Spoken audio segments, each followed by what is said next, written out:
So it's been about 6 months since I had my IUD removed, and I've just been working on my hormones since then and just tracking my cycles with my period tracker app, which I'll show you guys in a minute. And I did that last time when we were doing ovulation testing as well, and I did find it helpful.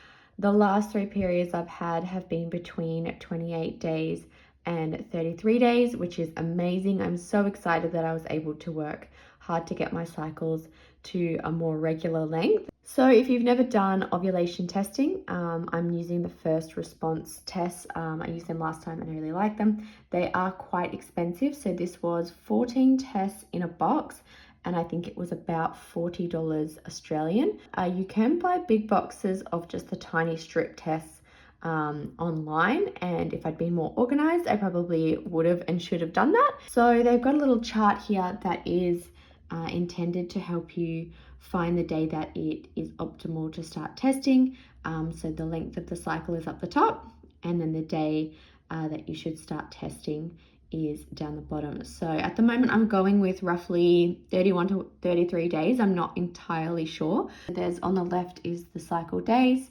Then I've just got the date and the time that I like to do my tests. I usually do my tests with the first wee of the day, and I keep that consistent. But as you can see, for day 9, I got a very weak result, which I suppose is definitely to be expected. The same was day 11 of my cycle. Then I had this interesting little peak in day 12, which made me think maybe I was going to ovulate day 14 like a normal cycle, where most women will ovulate around day 14, 15. But then, as you can see, for day 13, it got quite weak again. And then day 14, it was almost non-existent. So we always have a little bit of LH in our bodies. But yeah, this is just a good test of where your LH is at. And then today we tested at 9 a.m. and I got a nice medium result.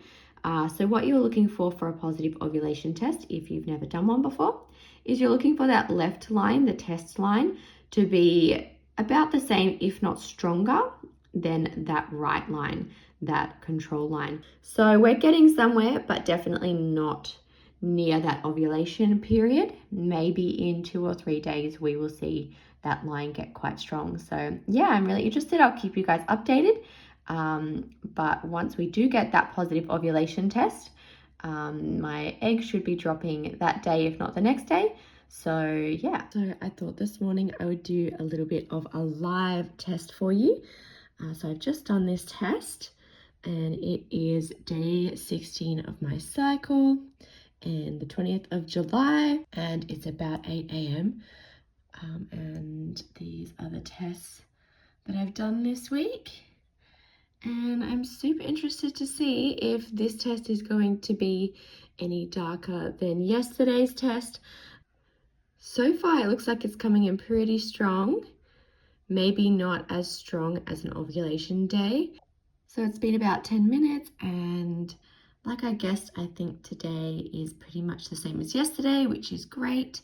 As long as it's not dipping, I'm happy. So I might even get one more medium one before we start getting some strong ones, if last time is anything to go by.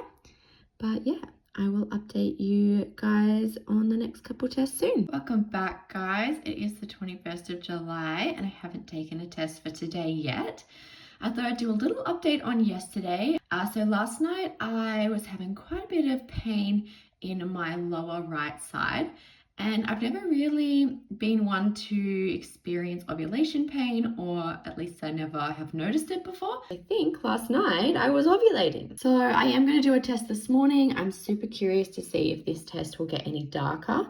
If you have a look at your instructions for whichever ovulation test you're doing, you'll see that as long as the line is, I think it says similar or stronger than that control line, then that's a positive LH surge. Last night broke the mold a little and we tested at 9 p.m. and I'm really glad that we did. So I dipped the test in my urine for 5 to 6 seconds and then we wait. So because the urine usually hits that first line first, it is stronger than the control line for a little while, but then usually that control line catches up. But when it's a positive ovulation test, that first line comes in very strong. And so far it does look like it's doing that.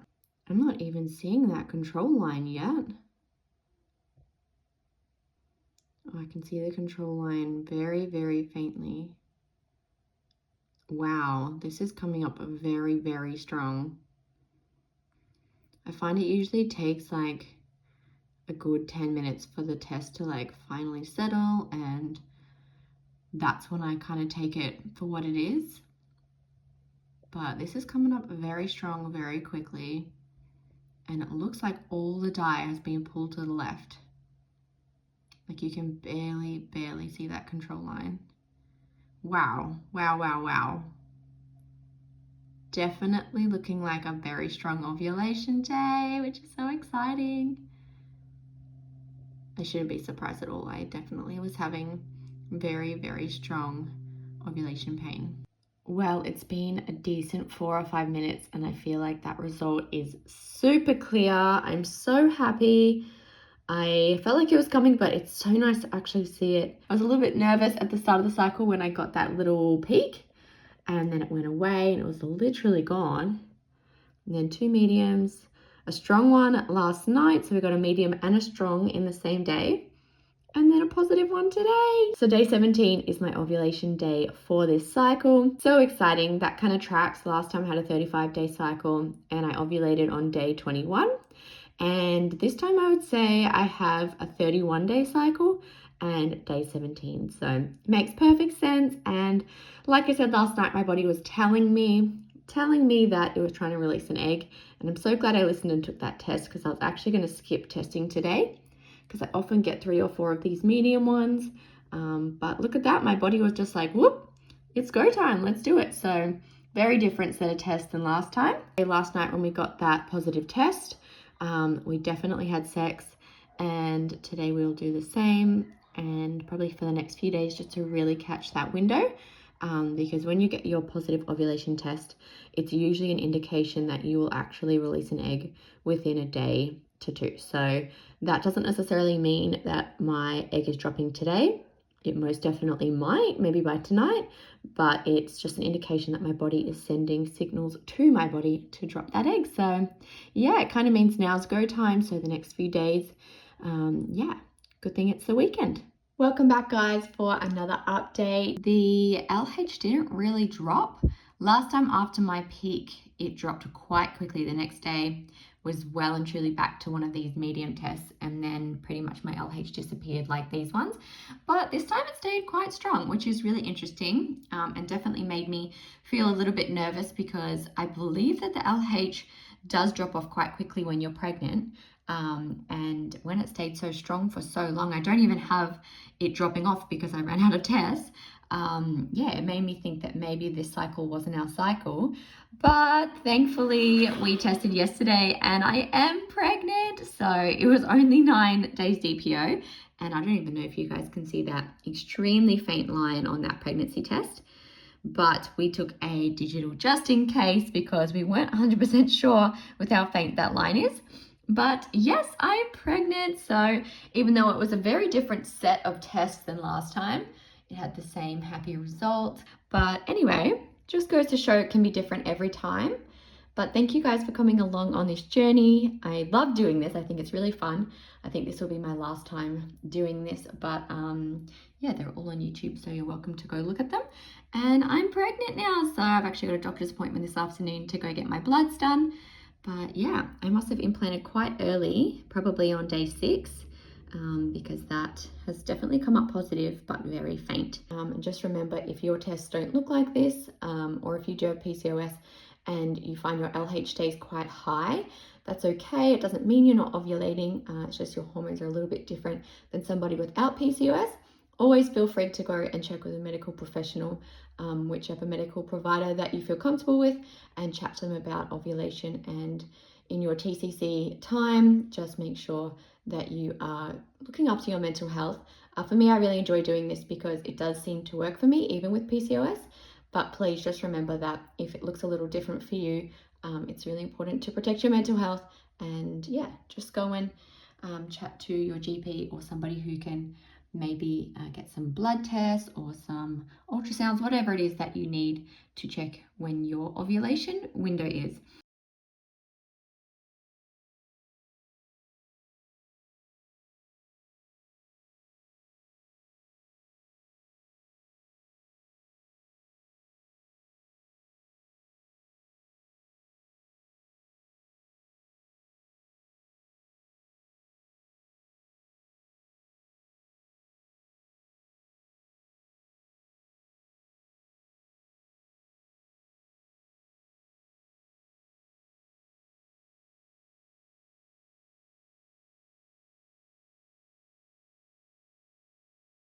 Actually, I can barely.